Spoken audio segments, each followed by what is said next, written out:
Eh, Vamos a hacer una pequeña introducción respecto a este tema, hablando de lo que es un contrato asociativo, cuáles son sus características, el régimen legal y las clases de contratos asociativos que regula el Código Civil y Comercial Unificado. Bueno, un contrato asociativo no es ni más ni menos que una figura, valga la redundancia, de tipo contractual, pero que no tiene la finalidad de llegar a constituirse como sociedad. Esto es una figura que utilizan muchas veces los empresarios, tanto personas humanas como sociedades, que integren uno de los diversos, digamos, contratos asociativos que regula el Código Civil, con la finalidad de determinar o de realizar determinados actos de características empresariales, pero de un nivel de envergadura importante, es decir, no para pequeños negocios. Aquí lo que se busca es más que nada, a través de estas figuras, desarrollar un emprendimiento de tipo empresarial, pero sin darle una figura de tipo societario, netamente una característica contractual más que societaria. ¿Sí? Estos acuerdos consisten, o al igual que el contrato de sociedad, hay comunidad de fines. Las partes actúan en un plano de coordinación y complementando sus intereses mutuos. Lo que diferencia estas figuras contractuales de la sociedad es la colaboración basada en la gestión. A diferencia de la sociedad, se trata de una integración parcial y no total, no existiendo disolución de la individualidad ni creación de una persona jurídica. O sea, aquí tenemos una primera característica de estos contratos asociativos, que la remarca muy bien el Código Civil y Comercial Unificado, que es la de sostener que los contratos asociativos no son personas jurídicas ni tampoco son sujetos de derecho. Hay que tener la primera diferencia con el tema de societario, que vamos a ver en las clases posteriores. Los contratos asociativos tienen por finalidad, como les mencioné, ser una herramienta para fortalecer la colaboración entre las partes o los partícipes que forman parte de este contrato, con el fin de alcanzar economía de escala, sobre todo a nivel de pequeñas y medianas empresas, muy importante esto último en la República Argentina, o para hacer compras o ventas en común o desarrollo de investigación o abordar grandes obras de infraestructura sin necesidad de asociarse bajo figura societaria. En cuanto a sus características, bueno, algunas mencioné, voy a mencionar otras. Se caracterizan porque no son sujetos de derecho, no son personas jurídicas, son informales, a punto tal de que hay una norma del Código Civil y Comercial Unificado que permite a las partes no solamente estructurar una determinada obra o realización de un servicio o una, digamos, un acuerdo de colaboración empresarial bajo figura no societaria, que no esté, digamos, legislado en el Código Civil y Comercial Unificado. Esto significa que las partes pueden válidamente, en virtud de este principio de la autonomía de la voluntad, no solamente establecer un contrato asociativo que no esté regulado en el Código Civil, sino también de establecer el contenido que ellos crean conveniente de acuerdo a este principio de autonomía de la voluntad.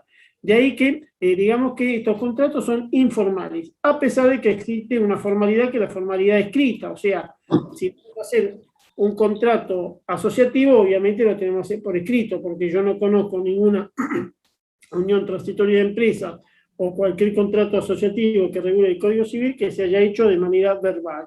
Siempre por escrito, instrumento público o instrumento privado, y de acuerdo a alguna tipología que establece el Código Civil y Comercial Unificado, que después la vamos a ver, o de acuerdo a la tipología o al contrato asociativo que las partes quieran. ¿Cuál es el régimen legal de estos contratos asociativos? Para que ustedes tengan una idea, estos contratos asociativos que ya estaban legislados algunos en la Ley General de Sociedades, anteriormente llamada Ley de Sociedades Comerciales, y que ahora están legislados en el Código Civil y Comercial Unificado, que son los negocios en participación, los acuerdos de colaboración empresaria, las uniones transitorias de empresas. A estos contratos asociativos se le agrega uno nuevo, que originariamente estuvo legislado por la Ley 26.605, que es el Consorcio de Cooperación Empresarial. Y en cuanto a su régimen legal, está dado por los artículos 1442 a 1444, perdón, 1447. Por el 1442 nos dice o nos da la idea fuerza de contrato asociativo como una comunidad fin, como causal de negocio. Las partes no tienen intereses contrapuestos, sino que contratan para perfeccionar su propia actividad sin perder su individualidad.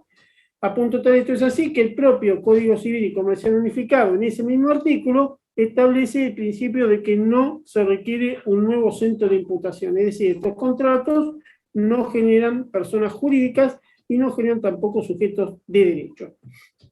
Principio este que se ve claramente reflejado también en el artículo 1443, que es el artículo que se refiere a las formas.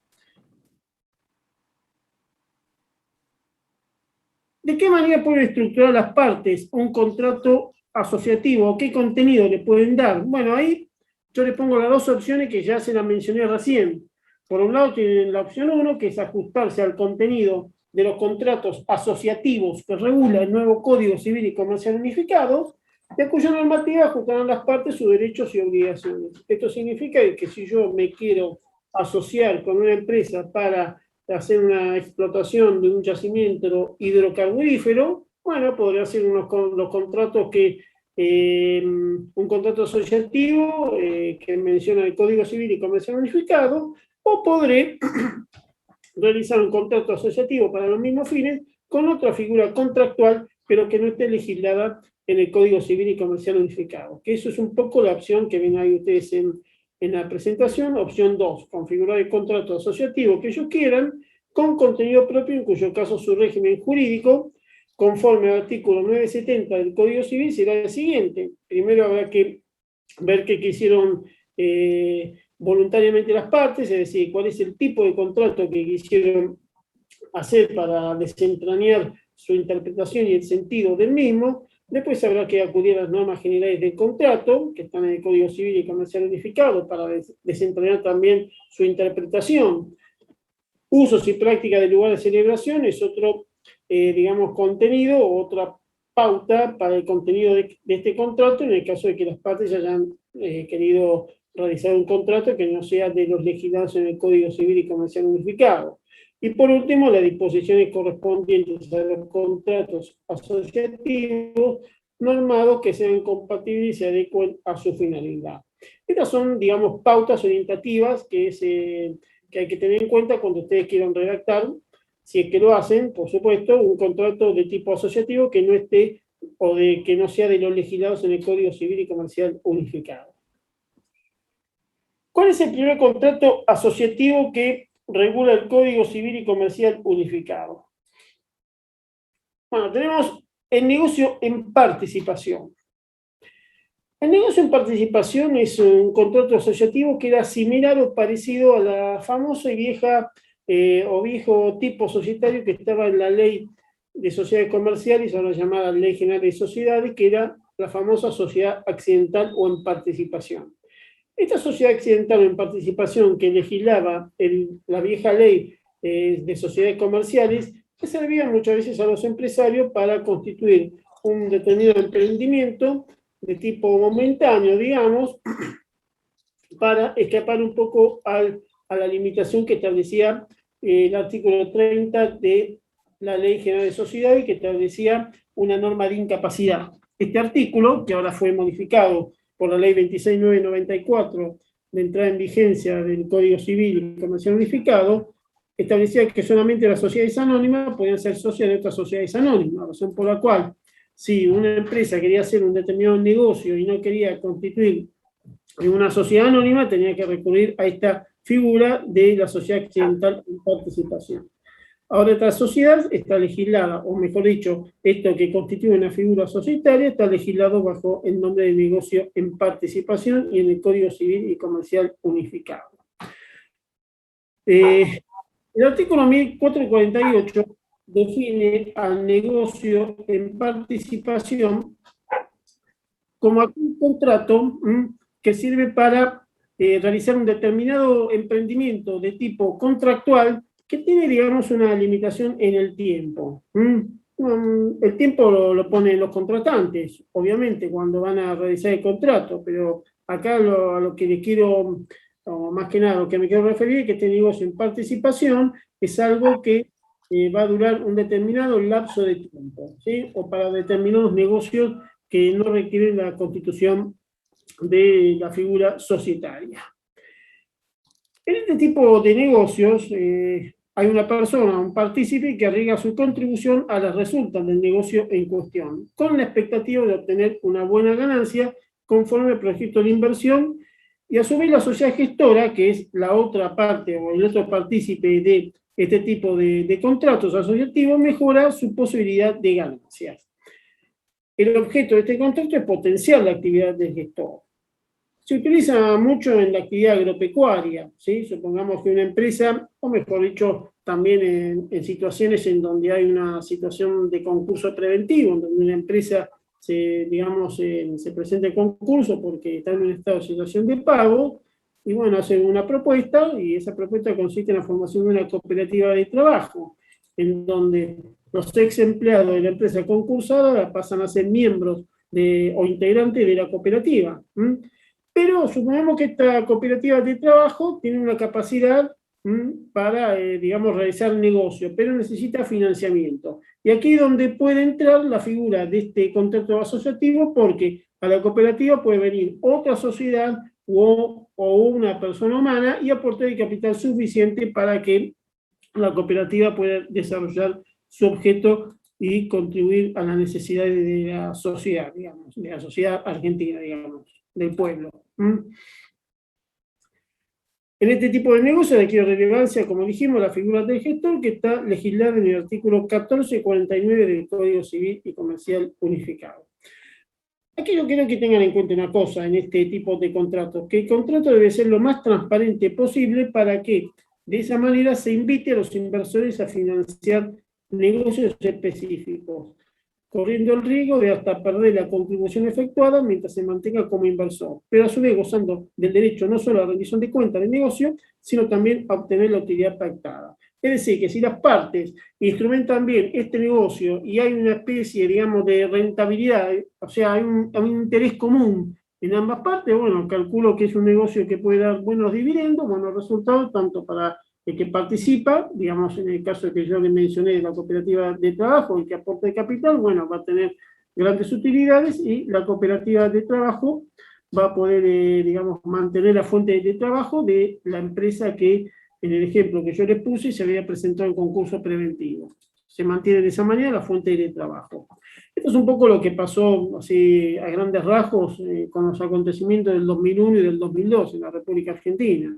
Así que hubo muchas empresas que se fueron a la quiebra y, bueno, formaron cooperativas de trabajo. El caso que me viene a la memoria ahora es el de Bruckmann Hermanos, una empresa que creo vendía electrodomésticos. Bueno, se presentó en quiebra por los problemas que había en esa época de tipo económico, crearon una cooperativa de trabajo. La verdad no sé cómo terminó esa cooperativa de trabajo, pero si se fue a la quiebra, si sigue viva, ¿no es cierto?, si se disolvió, la verdad eso no lo sé, no sabría decirle, pero ese es un típico negocio de donde hubo interesados en ese negocio que, a través de la figura, digamos, de la sociedad accidental o en participación, porque todavía el Código Civil y Comercial Unificado no estaba en vigencia, porque estamos hablando del 2001 y el 2002, bueno, lograron hacer un buen negocio que aparentemente, repito, no sé si seguirá funcionando la cooperativa o no, pero en su momento dio buenos resultados.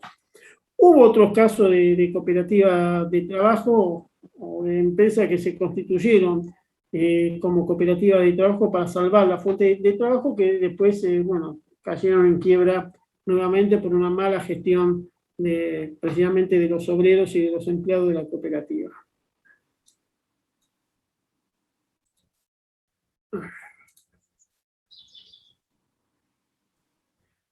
Una de las características que tiene este negocio en participación es la figura, como le dije, del socio gestor.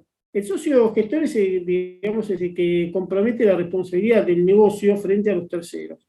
A punto tal es tan importante la figura de gestor que el artículo 1450 del Código Civil y Comercial Unificado sanciona la actuación en común del mismo partícipe y el gestor, ya que exorbita el contrato normado, y haciendo presumir digamos, la existencia de una sociedad y generando una apariencia de solvencia por el patrimonio del partícipe. O sea, que el socio gestor en este caso es el que tiene que comprometer la responsabilidad, o el que va a comprometer la responsabilidad del negocio o del partícipe frente a los terceros. En el caso de que el socio partícipe también actúa como gestor, bueno, dada la característica de este negocio, que precisamente el Código Civil y Comercial Unificado hace presumir la existencia de una sociedad y sanciona también al socio partícipe por todas las obligaciones y responsabilidades que tenga frente a terceros. Este contrato, a partir de que no es una figura societaria, sino una figura contractual, también es necesario que se le rinda cuentas al socio partícipe de cómo van la marcha de los negocios. Aspecto que está tratado en el artículo 1451, en donde se le da al socio partícipe el derecho a que el socio gestor le brinde informes y acceso a la documentación relativa al negocio. Y también tiene un derecho a rendición de cuentas de la gestión y en tiempo y forma pactados, y en su defecto anualmente. Esto significa que si no se pactó nada en el contrato sobre la forma y el tiempo en que debe hacerse la rendición de cuentas, se hace anualmente y al concluir la negociación. En el caso de que el negocio diera pérdidas, el artículo 1452 limita la pérdida del partícipe hasta el valor de la contribución. En cuanto a su extinción, bueno, rigen las causales de extinción como todo contrato, es decir, por voluntad de las partes, por cumplimiento del negocio, por la quiebra del socio gestor, presentación en concurso preventivo, incapacidad, muerte, y todas las causales, digamos, que hacen a la extinción de un contrato común y silvestre, más allá de las características que tiene esta figura contractual, digamos que no es una especie de contrato de locación y de compraventa, sino un contrato asociativo de tipo empresarial para desarrollar un negocio. ¿Alguna duda hasta acá? No, por ahora no. Perfecto. Vamos a entrar en el otro negocio, en el otro contrato asociativo, que es la agrupación de colaboración empresarial. La agrupación de colaboración empresarial está legislada en el artículo 1453. Sigo admitiendo, disculpen si tardo en admitir, pero como estoy hablando, hay veces que me pierdo en la admisión. Decíamos que el artículo 1453 lo define diciendo que hay contrato de agrupación de colaboración cuando las partes establecen una organización común con la finalidad de facilitar o desarrollar determinadas fases de la actividad de sus miembros, o de perfeccionar o incrementar el resultado de tales actividades. Bueno, aquí en la agrupación de colaboración, digamos, subimos un poquitito más el escalón en relación a los negocios accidentales o en participación, ¿sí? Porque acá en la agrupación de colaboración hay una idea fuerza, una idea rectora, una idea matriz, que es la que dice la unión hace la fuerza, o como decían unos viejos historiadores, todos para uno y uno para todos, o uno para todos y todos para uno, digamos. Acá, en la agrupación de colaboración, lo que nosotros vemos es determinadas empresas que se agrupan para tratarse de colaborar entre sí con lo mejor que cada una de ellas tiene para desarrollar un determinado producto, ya sea en una determinada fase de su producción o para incrementar o de perfeccionar el resultado de tales actividades. A diferencia de cómo estaba regulado en la Ley General de Sociedades, la ley hablaba de empresarios o empresariales. O sea, se hablaba de acuerdo de colaboración empresarial. Y bueno, la terminología hoy cambió, se llaman agrupaciones de colaboración. Y los sujetos que pueden formar estos o estas agrupaciones de colaboración pueden ser tanto personas jurídicas como personas humanas, empresarios o no empresarias. La agrupación de colaboración tiene como característica fundamental la operatividad individual. Esto está remarcado en el artículo 1454, cuando nos dice que el ACE no tiene patrimonio ni utilidades, pues los beneficios se integran en el patrimonio de los participantes y deben ser expresados en sus respectivos balances y declaraciones juradas impositivas respectivamente. Aquí nuevamente volvemos a remarcar el carácter de no sujeto de derecho y de no persona jurídica que tiene la agrupación de colaboración. Y acá voy a abrir un paréntesis. Para la AFIP la agrupación de colaboración es un sujeto tributario, solamente por una cuestión recaudatoria. O sea, la FIP, ustedes saben muy bien, tiene la misión de recaudar. Y si tiene que decir que un perro o una mascota es un sujeto tributario, lo va a decir, para que el dueño de la mascota pague más impuestos, ¿sí? O sea, pero no es un sujeto de derecho, es un sujeto tributario. Esto es una distinción que van a ver ustedes más adelante en su carrera universitaria cuando estudien, digamos, teoría técnica impositiva, la diferencia que hay entre un sujeto tributario y un sujeto de derecho. Yo le voy mencionando esta, también lo es el fideicomiso, etcétera, etcétera, o la asociación indivisa.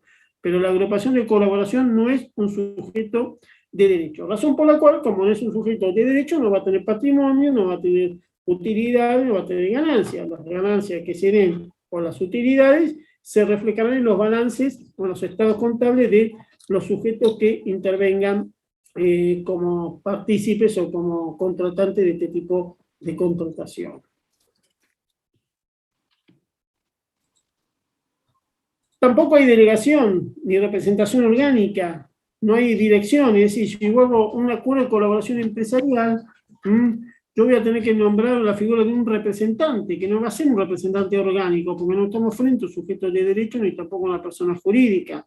Vamos a estar frente a una persona bajo la regulación legal del contrato de mandato, que está regulado en el Código Civil y Comercial Unificado. Pero la representación que tiene, o del representante para este tipo de contratos es netamente contractual, reglas de mandato, no representación orgánica societaria.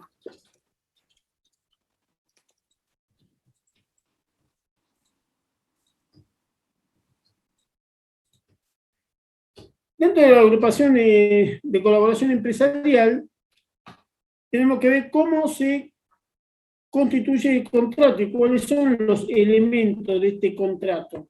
Bueno, el contrato se constituye bajo forma escrita, que puede ser un instrumento público, que normalmente es una escritura pública, a pesar de que puede haber un acuerdo de colaboración empresarial formado dentro del marco de un concurso preventivo y como propuesta de acuerdo para los acreedores. Pero más allá de eso, generalmente los acuerdos de colaboración empresarial se hacen por escritura pública.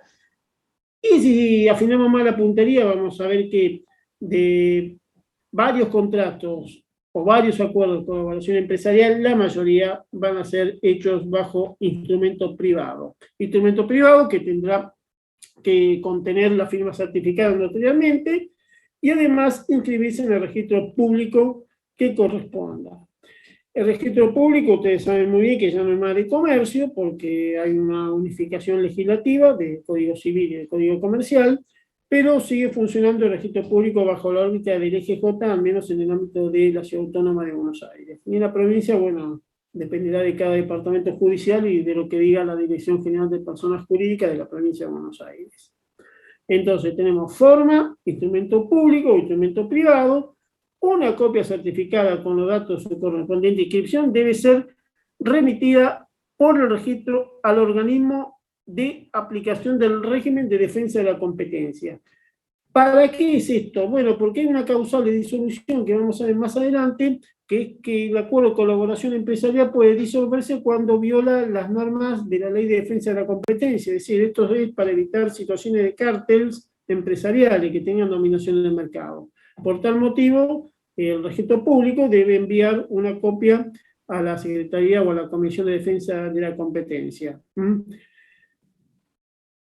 Y también el acuerdo de colaboración empresarial debe inscribirse en el registro público, a los efectos de que sea oponible a terceros. Pero si no se inscribe en el registro público, el acuerdo de colaboración empresarial va a ser válido igualmente entre las partes, desde el momento que lo firman. ¿Sí? ¿Cuál es el contenido del acuerdo de colaboración empresarial? Bueno, el 1455 que ustedes ven en pantalla, habla del objeto de la agrupación. La duración es importante porque fíjense que le pone un límite de 10 años, ¿sí? Y a continuación le dice el inciso B que si se establece por más tiempo queda reducido a dicho plazo. Es decir, acá no hay una situación de permanencia, una vocación de permanencia. La agrupación de colaboración empresarial es algo también, si se quiere, transitorio, porque una vez que las partes, han desarrollado una determinada fase de su actividad de acuerdo a esta figura contractual y dar utilidades, bueno, pueden proceder a la resolución del contrato.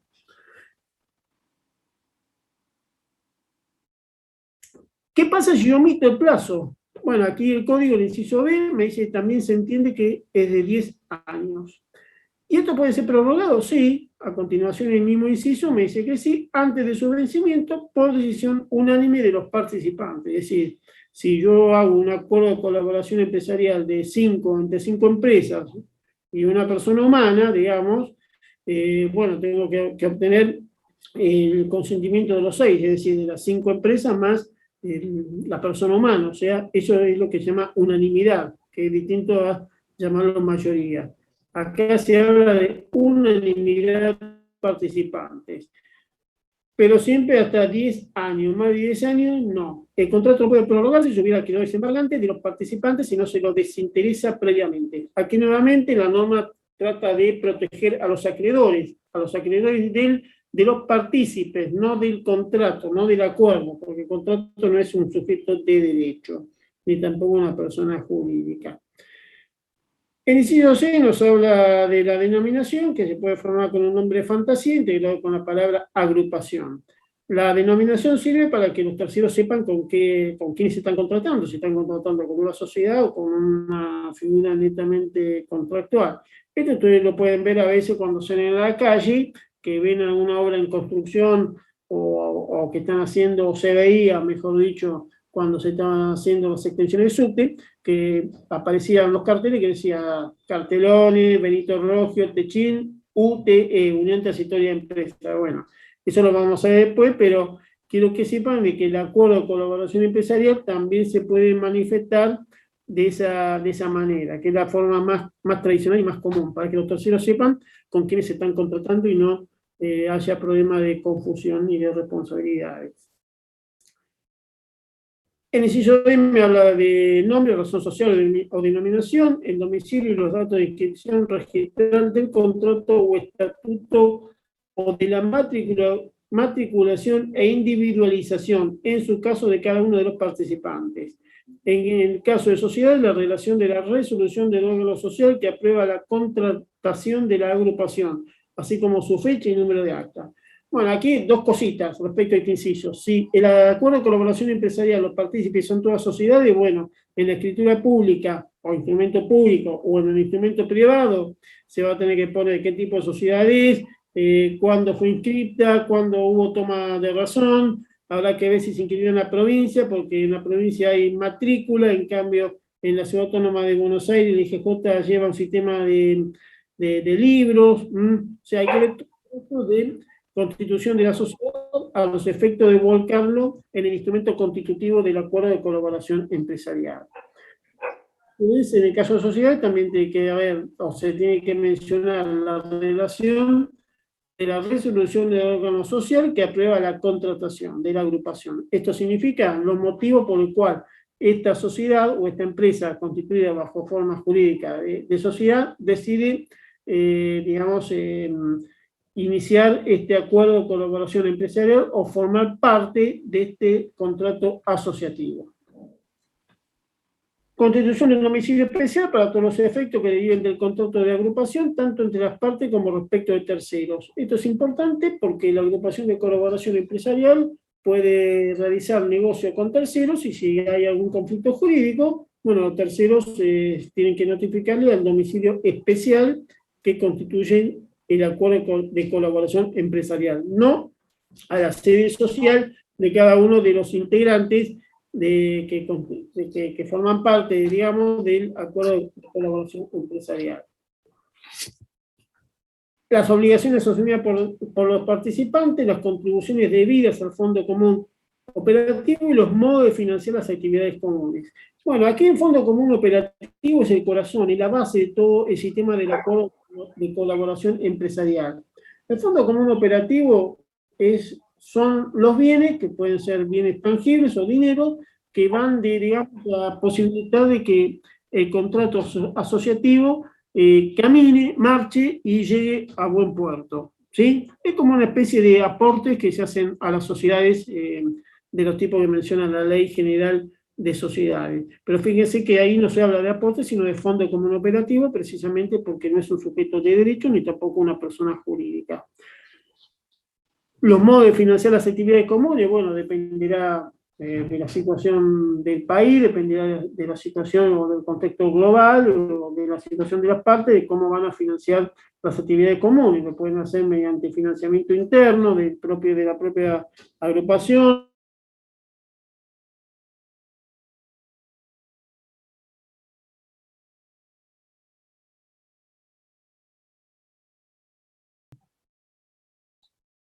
Estábamos en... Perdón. Sí, sí.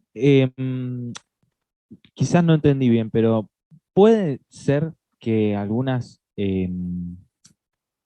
o sea, un tipo de agrupación de colaboración puede ser algunas cooperativas, No, la ¿no? ¿Tampoco? cooperativa, no, lo que yo le mencioné de la cooperativa es lo siguiente, que hay veces que las empresas se van o se presentan en situación de concurso preventivo y entonces una solución para darle a los trabajadores o para todas las personas que trabajan en una empresa los efectos de que no se queden en la calle y no pasen a ingresar los porcentajes horripilantes que tenemos de desocupación, se forma una cooperativa de trabajo, ¿sí? Como propuesta de pago a los acreedores. Y en esa cooperativa de trabajo, que se va a regir por una ley especial, que es la 2337, porque se determine por resolución del juzgado, porque estoy dando el ejemplo de un concurso preventivo y no de una cooperativa que se forma en forma voluntaria. Esa cooperativa, bueno, puede tener una capacidad operativa, digamos, importante, como por ejemplo para construir viviendas sociales o para hacer, qué sé yo, una obra de infraestructura, pero resulta ser que no tiene el capital necesario porque precisamente recién se constituye.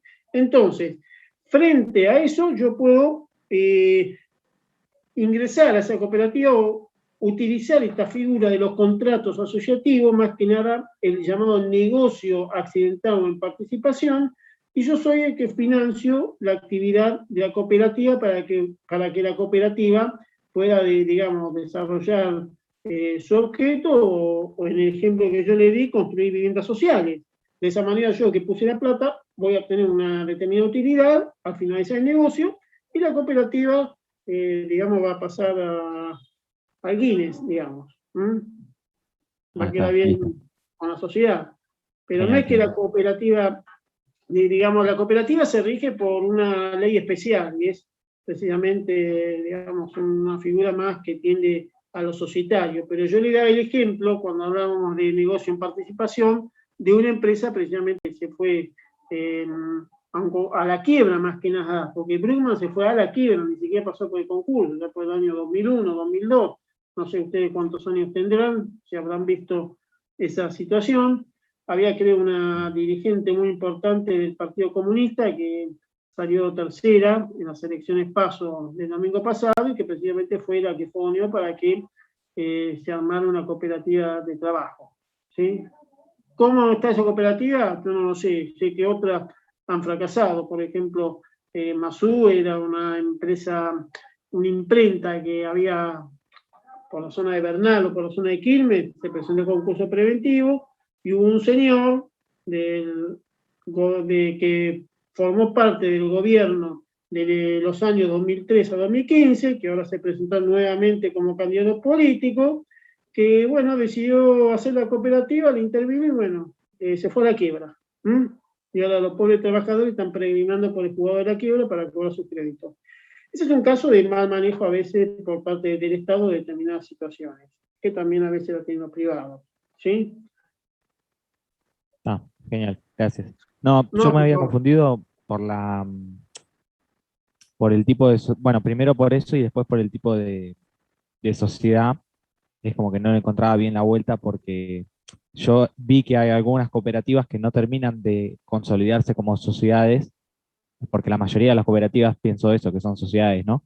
Pero como que hay algunas que son solo agrupaciones, ¿viste? Y no terminan, no es que tienen un sujeto, ¿entendés?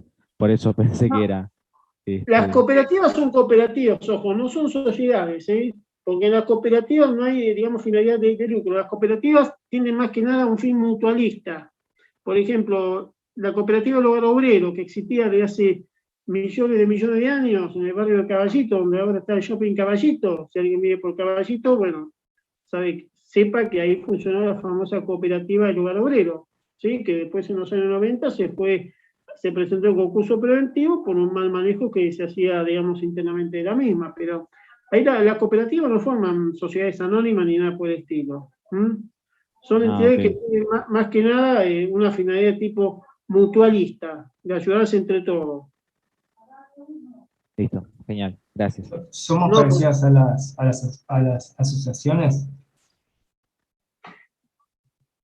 Son parecidas, pero no tanto. Aparte, las asociaciones se rigen por las normas del Código Civil y Comercial Unificado, donde no hay un fin de lucro, y las cooperativas tienen una ley especial y tienen algunos toques o algunas, digamos, en algo se parecen a las sociedades, porque se habla de un remanente como si fuera el dividendo de una sociedad anónima, ¿me entiende? Pero en las asociaciones civiles hay una finalidad, el fin de lucro no existe, ¿sí? O si usted quiere el lucro en una asociación civil, por ejemplo, el club de fútbol, si usted es socio de Boca, de River, de San Lorenzo, de Chacarito, del club que sea, que son todas asociaciones civiles sin fines de lucro, a pesar de que le parezca lo contrario, el lucro usted no lo va a tener por el mero hecho de cobrar un dividendo al 31 de diciembre cuando Boca o River presenten los balances para la aprobación de los socios. El lucro que usted va a tener en esos casos va a ser participar o utilizar las instalaciones del club mediante el pago de una cuota social. Pero no se reparten dividendos, porque no hay finalidad de lucro en las asociaciones civiles. Y la cooperativa se habla de un excedente, un remanente, bueno, pero son cuestiones terminológicas, pero que de ninguna manera pueden, digamos, hacernos presumir o hacernos concluir de que una cooperativa es una sociedad anónima o SRL. En algo se parecen, pero no en todo. Excelente. ¿Alguna otra duda? Bueno, seguimos con los elementos. Estamos en la constitución de un domicilio especial, las obligaciones asumidas por los participantes, las contribuciones de vida, cómo lo iban a financiar en el fondo común. Después el contrato tiene que establecer la participación que cada contratante ha de tener en las actividades comunes y sus resultados, que esto normalmente las partes o los partícipes que tienen experiencia, voy a seguir emitiendo, disculpen, que tienen determinadas experiencias en realizar estos tipos de acuerdos de colaboración, ya saben cómo va a contribuir cada uno, ¿sí? No es necesario que haya un conflicto judicial ni nada por el estilo para resolver esa cuestión, porque las partes mismas ya lo saben. Y generalmente son las mismas caras de siempre, las que forman estas agrupaciones de colaboración empresarial, ya que se conocen entre sí.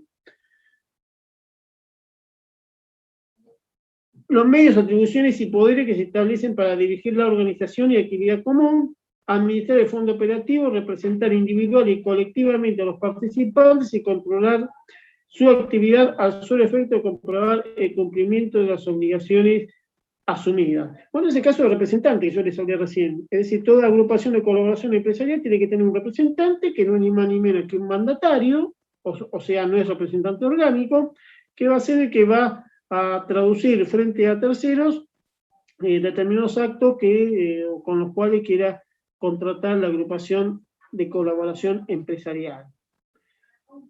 También el contrato de agrupamiento de colaboración empresarial tiene que establecer los casos de separación y exclusión de algunos de los partícipes, los requisitos de admisión de nuevos partícipes, las sanciones por incumplimiento de obligaciones y las normas para la confección de estado de situación, a cuyo efecto los administradores deben llevar con las formalidades establecidas por este código los libros habilitados a nombre de la agrupación, que requieran la naturaleza e importancia de la actividad común. Dos o tres cositas respecto a este inciso. Fíjense que no se habla de estados contables, porque precisamente lo que llevan contabilidad son las personas jurídicas, llámese sociedades o cooperativas o personas humanas, empresarios que hacen una actividad económica organizada, pero dado que los ACES no son personas jurídicas ni sujetos de derecho, tienen que hacer una especie de estado de situación, una especie de rendición de cuentas. ¿Sí? No digo anotar en un papelito, como se hacía antes, pero llevar a través de un sistema contable las entradas, los ingresos, los egresos, los contratos celebrados, la documentación que tiene que llevar el administrador con las formalidades establecidas en el Código Civil, y además tienen que llevar libros habilitados, pero no cualquier libro, sino los que se adecuen a la agrupación. Por eso la parte final del inciso L del 1455 habla de que requiere la naturaleza e importancia de la actividad común. Es decir, si tiene que llevar un solo libro, llevará un solo libro. Si tiene que llevar 2 o 3 libros, llevará 2 o 3 libros. Pero el libro tiene que llevar alguno, por lo menos. Por lo menos el libro diario, o lo que haga sus veces.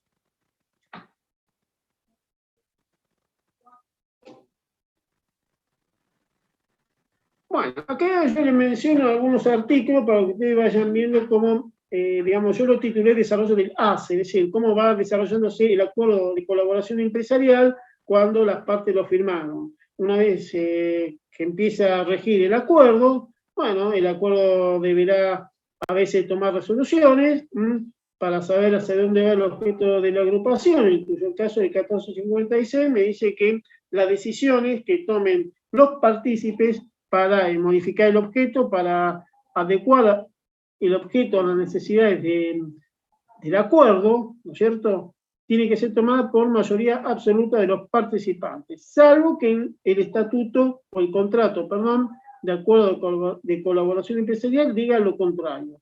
Yo diría que mayoría absoluta vendría a ser una especie de piso mínimo, ¿no es cierto? O sea, yo le puedo poner 3/4 partes, puedo poner a veces para unanimidad para determinados supuestos, pero mayoría absoluta, menos de mayoría absoluta no se puede establecer como regla básica para la adopción de la mayoría, la adopción de resoluciones, perdón, que tenga que tomar el acuerdo o los partícipes que forman parte del acuerdo de colaboración empresarial. Estas resoluciones pueden ser impugnadas, como lo menciona el 1456 en su segundo párrafo, pero con una limitación, siempre y cuando se trate de violaciones de disposiciones legales o contractuales.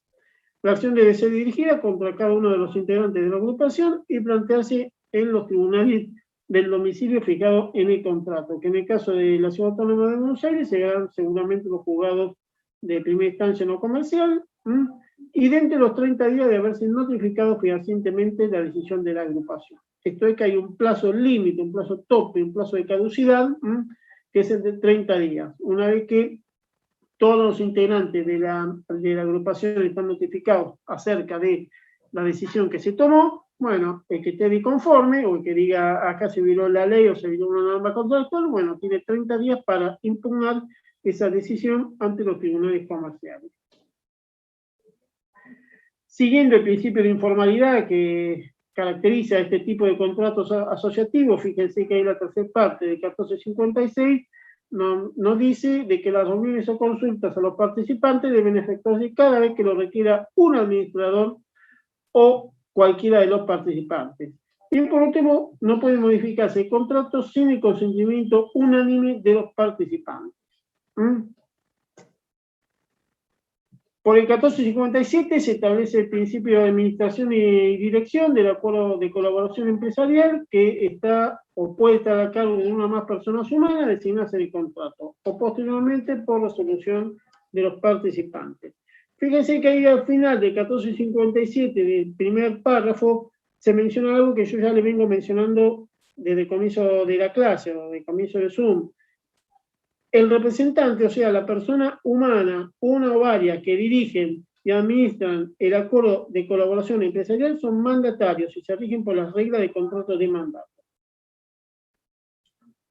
Puede haber varios administradores y si nada se dice en el contrato sobre la forma de actuación, pueden actuar indistintamente. Esto significa que ustedes pueden poner 4 o 5 administradores, normalmente, generalmente con número impar, y pueden establecer que para determinados actos del acuerdo de colaboración empresarial se necesite el consentimiento de uno o de más, o que tales funciones le correspondan a 2 o más administradores y otra a uno solo. La administración puede ser conjunta o colegiada. Conjunta cuando se necesita el consentimiento de varios administradores para tomar una decisión, que dependerá de lo que diga el acuerdo de colaboración empresarial, Y colegiada significa que los administradores actúan en colegio. Al actuar en colegio significa que tiene que haber un presidente de ese colegio, entre comillas, y tiene que haber también alguna persona que, controle internamente cómo funciona ese colegio.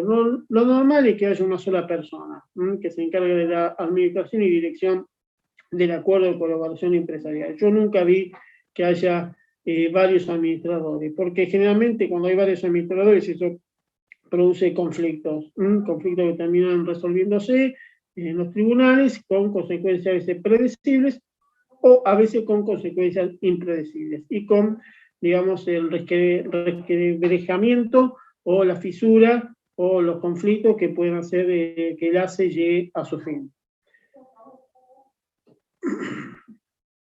El Fondo Común Operativo lo menciona el 1458, mucho de ese artículo no se puede decir, ya lo explicamos, son como especie de aportes, entre comillas, que hacen los partícipes para que el acuerdo de colaboración empresarial pueda funcionar. Digamos, viene así como especie de la sangre, la savia, o lo que necesitamos los seres humanos para que podamos dormir, comer, correr, caminar, pensar.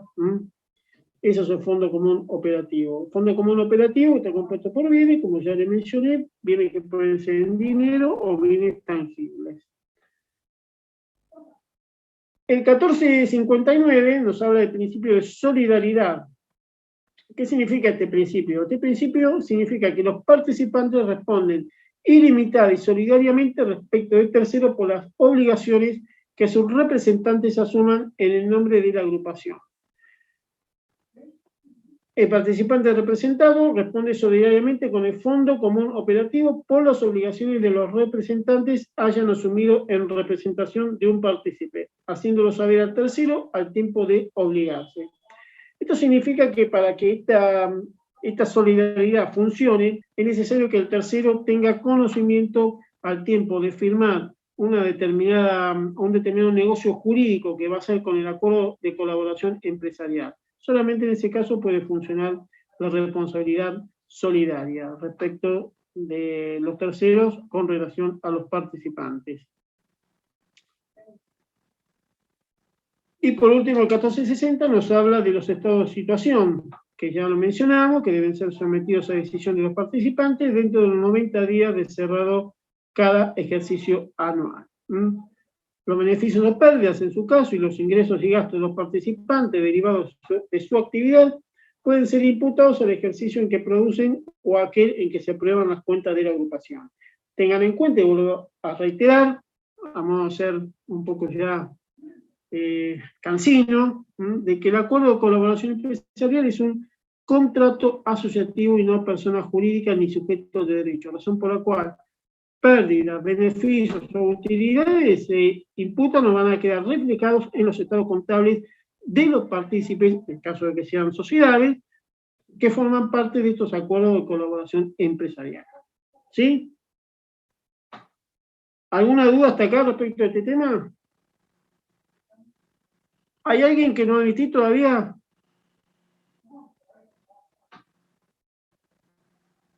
Bueno, parece que están todos. ¿Ninguna duda? Bien. Por ahora no.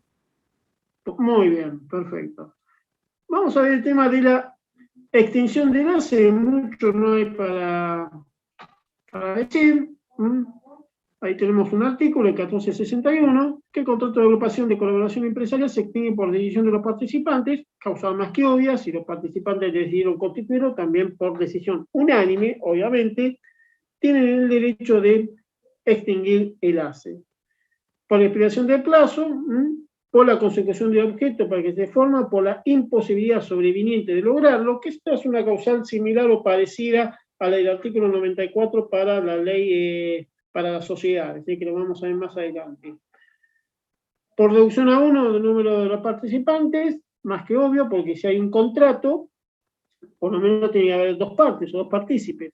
Si queda uno, el contrato o el acuerdo de colaboración empresarial se extingue.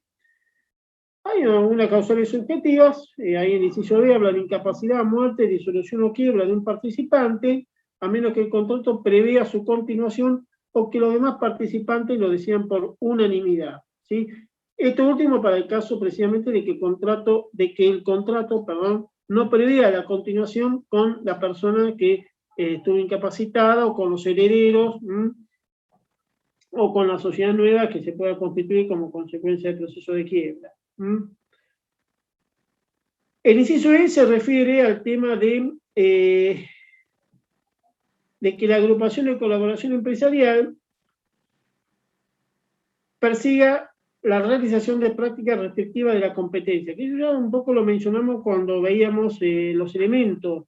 Habíamos dicho de que tiene que haber un contrato por escrito, instrumento público, instrumento privado, inscrito en el registro público, y después el registro público tiene que mandar un ejemplar de esa copia al tribunal o a la Comisión Nacional de Defensa de la Competencia, para que lo tenga, para que el tribunal sepa que hay un determinado acuerdo de colaboración empresarial vivito y coleando. Y llegado el caso de si la Comisión Nacional de Defensa de la Competencia considera que este acuerdo de colaboración empresarial forma parte de un cártel o realiza maniobras restrictivas de la competencia, bueno, puede, mediante una decisión, mediante un acto administrativo, extinguir el acuerdo de colaboración empresarial. Decisión que tiene que llegar firme, porque esa decisión de la Comisión Nacional de Defensa de la Competencia yo la puedo apelar ante los tribunales nacionales. O sea, que hasta que no esté firme, el ACE sigue vigente, a pesar de que haya una práctica restrictiva de la competencia.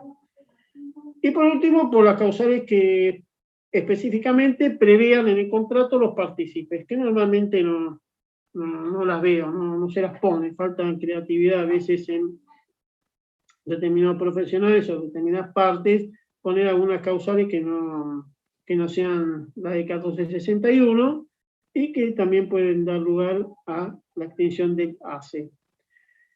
El 1462, que ustedes ven ahí, nos habla de la resolución parcial no voluntaria del vínculo. Fíjense que esta es una causal residual, porque nos dice que sin perjuicio de lo establecido en el contrato, cualquier participante puede ser excluido por decisión unánime de los demás. ¿En qué casos? En el caso de que contravenga habitualmente sus obligaciones, perturbe el funcionamiento de la agrupación o incurra en un incumplimiento grave. Como se ve, esto es una cosa muy grande, es algo que dependerá de cada situación en concreto, saber cuándo se contravino habitualmente, no ocasionalmente, es decir, tiene que ser algo continuo en el tiempo esta contravención a las obligaciones para que se produzca la resolución parcial no voluntaria del vínculo. Lo mismo pasa con el tema de perturbar el funcionamiento de la agrupación o incurrir en un incumplimiento grave. Son causales que quedan, digamos, en última instancia, a decisión de la justicia, y que dependen de cada caso en concreto de la naturaleza del acuerdo de colaboración empresarial. Otro supuesto de resolución parcial no voluntaria del vínculo es cuando el contrato solo vincula a dos personas, si una incurre en alguna de las causales indicadas, el otro participante puede declarar la resolución del contrato y reclamar del incumplidor el resarcimiento de los daños y perjuicios. ¿Dudas hasta acá? ¿Alguna pregunta que tengan respecto a esto?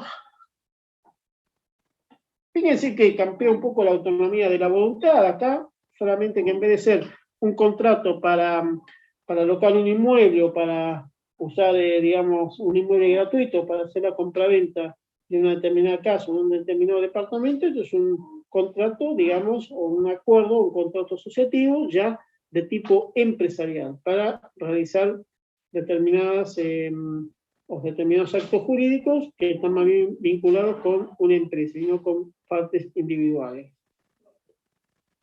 ¿Dudas? Bien. Vamos a entrar al otro contrato asociativo, que es la unión transitoria de empresas.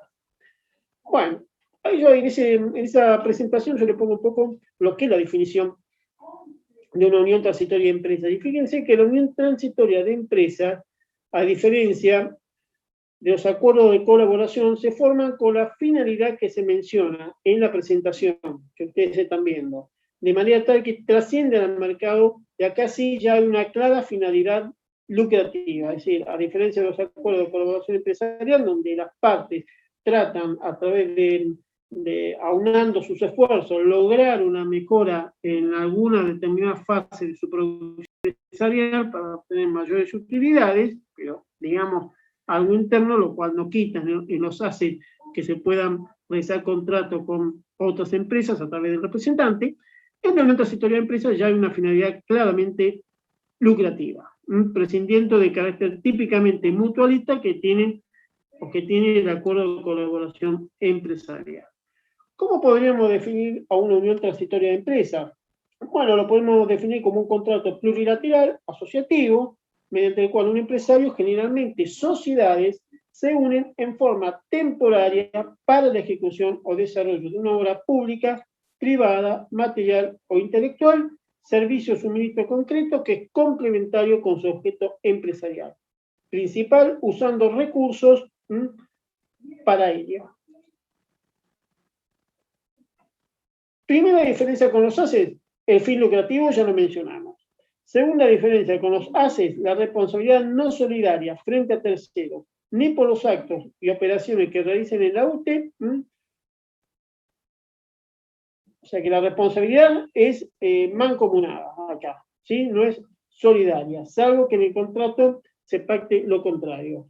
Bueno, en el caso, por ejemplo, de UTEs, o ejemplos de UTE que podemos dar, mejor dicho, serían la UTE que se constituyó para la explotación del yacimiento de Vaca Muerta, o también las UTEs que ustedes ven a veces en la vía pública para, no sé, ampliar las veredas, ampliar las calles, para ampliar las estaciones de subte, para hacer obras viales, para hacer construcciones urbanas.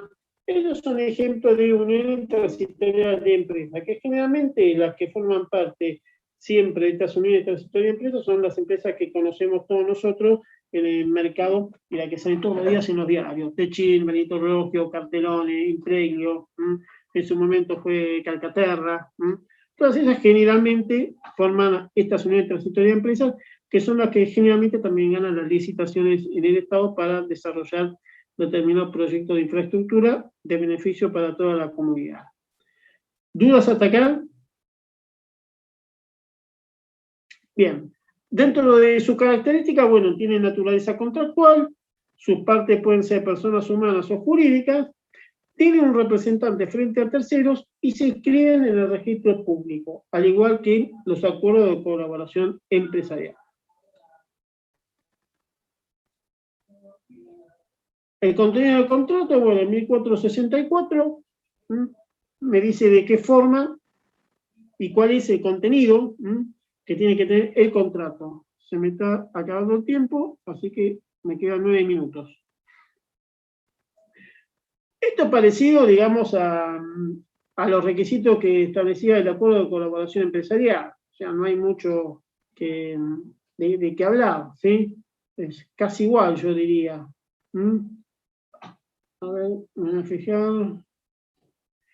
La diferencia es que el tiempo de duración de la unión transitoria de empresas es que debe ser igual a la de la obra, servicio o suministro que constituye el objeto. O sea que acá no rige el plazo de 10 años como en los acuerdos de colaboración empresarial. Vale decir que si la ampliación de las estaciones de subte me lleva 20 años, la unión transitoria de empresas va a durar 20 años. ¿Sí?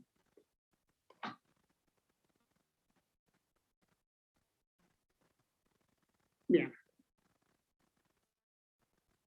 Los demás requisitos no tiene sentido que lo explique porque son similares o parecidos a lo de los acuerdos de colaboración empresarial. Si tienen alguna duda, me dicen, ¿eh? Bueno, parece que no. Profe, Sí, escucho. ¿este Power lo subís? El Power después lo voy a mandar. Sí, sí, sí. Le llegó el otro, ¿no? El de empresa. Ah, no me fijé. El de la clase pasada no se subió. No se subió, bueno. Ahí, yo mañana lo tengo que ver al doctor Irigoyen y le voy a decir que lo suba. Se lo mandé la semana pasada. Después este también lo mando. No, yo los Power que dé, se los voy a mandar todos. Más que nada para que ustedes se ubiquen, pero esto no significa que presentan el libro. Lo que vale es el libro, porque como somos todos seres humanos no podemos equivocar. ¿Sí? Genial. Perfecto. Vamos a ver algunos temas diversos, como yo lo caratulo ahí en esta presentación respecto de la unidad transitoria de empresa. Bueno, por un lado tenemos el 1465, 1466, el 1467 y el 1468 del Código Civil y Comercial Unificado, que nos hablan del representante, representante que al igual que el representante del acuerdo de colaboración empresarial es un mandatario, y este representante en la UTE tiene todos los poderes suficientes para todos y cada uno de los miembros para ejercer los derechos y contraer las obligaciones que hacen al desarrollo o ejecución de la obra, servicio o suministro. La designación de representante no es revocable, es decir, que es irrevocable, no es revocable sin causa, perdón. Pero si hay una justa causa, yo puedo revocar el mandato, ¿sí? Excepto decisión unánime de los participantes. Mediante justa causa, la revocación puede ser decidida por el voto de la mayoría absoluta. La inscripción debe inscribirse en 1466 en el Registro Público de Comercio. Se establece el principio de la no solidaridad, excepto disposición en contrario del contrato, o sea que la responsabilidad de los miembros por los actos y operaciones que realicen en la unión transitoria de empresas y por las obligaciones contraídas frente a terceros va a ser mancomunada. Conmigo han visto ya la parte de obligaciones, hablamos de obligaciones solidarias y mancomunadas. Si no lo recuerdan o no lo expliqué, la obligación solidaria es aquella en donde el acreedor le puede exigir el 100% de la deuda a alguno de los deudores que él quiera. Si yo soy acreedor y tengo 5 deudores y me deben 100.000 pesos, bueno, yo puedo, como acreedor, puedo ir contra un solo deudor y que ese solo deudor me pague los 100.000 pesos. Y después que ese deudor se arregle con los demás para que le reintegren la parte que corresponde. Eso se llama obligación solidaria. Obligación mancomunada, en el mismo ejemplo, si hay 5 deudores y la deuda es de 100.000 pesos, yo a cada uno le puedo reclamar 20.000 pesos. O sea que la deuda se reparte entre tantos deudores haya frente al acreedor. Acá en el tema de las unidades transitorias de empresas, las obligaciones son mancomunadas, salvo disposición en contrario del contrato. Y fíjense que ahí hace la ley o el artículo algo que es redundante. Obviamente, la solidaridad no se presume, tiene que estar pactado o sujeto de la ley, o de otros acuerdos. Por el 1468 se establece que tiene que haber unanimidad de todos los integrantes de la Unión Transitoria de Empresas para tomar decisiones acerca de la marcha de los negocios. En el caso de quiebra, muerte o incapacidad, el artículo 1469 me dice que la quiebra de cualquiera de los participantes y la muerte o incapacidad de las personas humanas no produce la extinción del contrato de unión transitoria de empresa. El que continúa con los restantes se acuerdan la manera de hacerse cargo de las prestaciones ante los terceros. ¿Dudas hasta acá? Bien.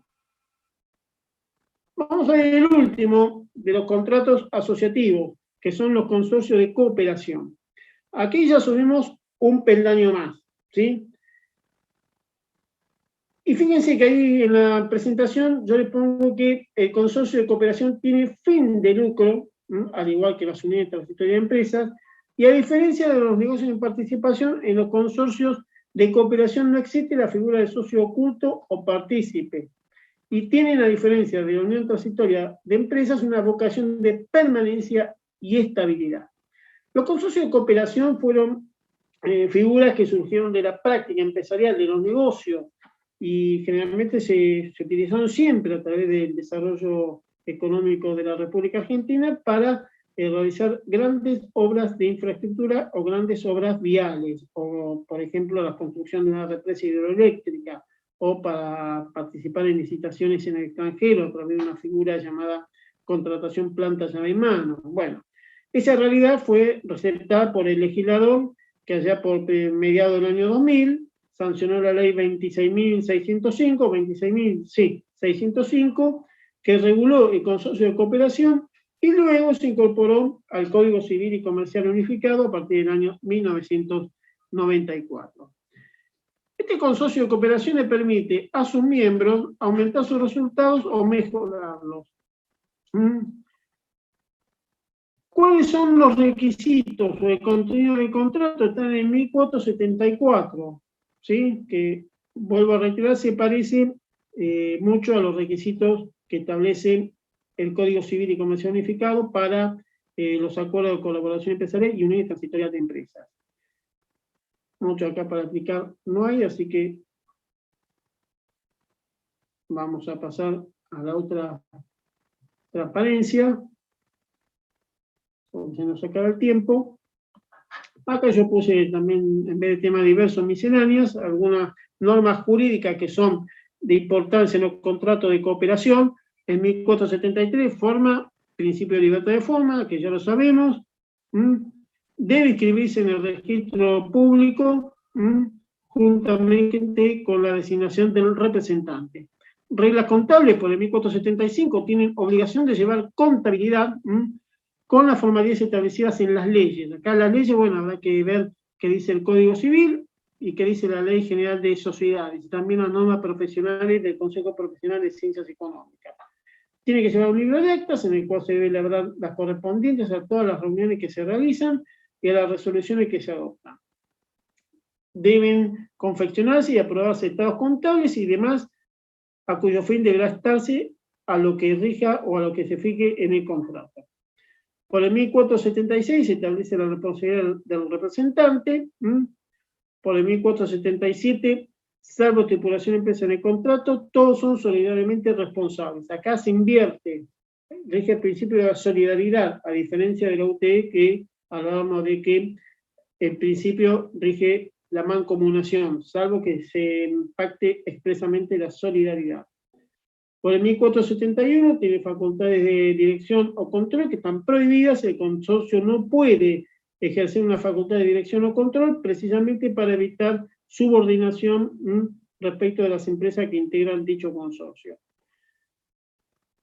Con respecto a la participación de los resultados, en 1472 establece el principio general de acuerdo a lo que rija el contrato o por partes iguales.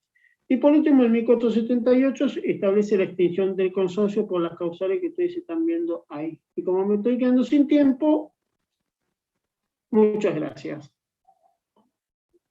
¿Dudas hasta acá?